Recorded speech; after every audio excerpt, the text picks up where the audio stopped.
ఓపికగా తల్లిదండ్రులు కూడా, వాళ్ళ తల్లిదండ్రులు కూడా మారాల్సిన అవసరం ఉంది.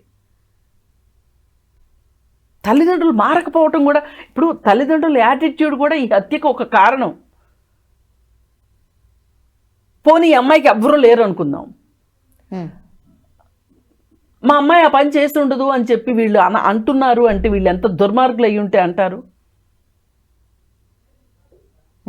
చట్టం తన పని తను చేసుకుని పోతుంది అంటే అయిపోతుంది కదా సింపుల్గా.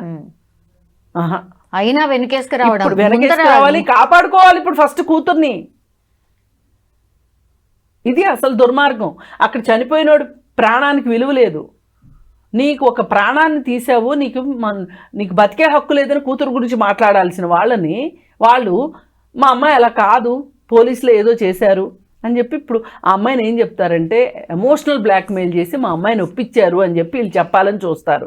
కానీ వాళ్ళకి చాలా సాక్ష్యాధారాలు దొరికి ఉంటాయి ఈ పాటికి. ఫోన్ కాల్ ఆధారంగా అన్నారు కదా, దాన్ని బట్టి ఈ సుపారీ తీసుకున్న గ్యాంగ్కి ఈ అమ్మాయికి మధ్యలో మాటలు నడవటం కానీ. అవును, ఇప్పుడు నిన్న మొన్న రిలేటివ్గా ఒక కేసు గురించి మాట్లాడుకుంటే, ఒక అతను పెళ్ళి చేసుకుంటాను అని చెప్పి ఒక అతన్ని చెప్పింది ఒక అమ్మాయి. మళ్ళీ ఆ తరువాత మ్యాట్రిమోనీలో చూసి ఇంకొక అబ్బాయిని పెళ్లి చేసుకోవాలని చెప్పి డిసైడ్ చేసుకుంది. చేసుకున్న క్రమంలో ఆ ఫస్ట్ చేసుకోవాలి అనుకుంటున్న అబ్బాయితోటి వాళ్ళకి ఏదో చిన్న తేడా వస్తే ఆ కోపంలో ఈ అమ్మాయి మ్యాట్రిమోనీని అప్రోచ్ అయిపోయింది, ఇంకో పెళ్లి కొడుకుని చూసేసుకుంది.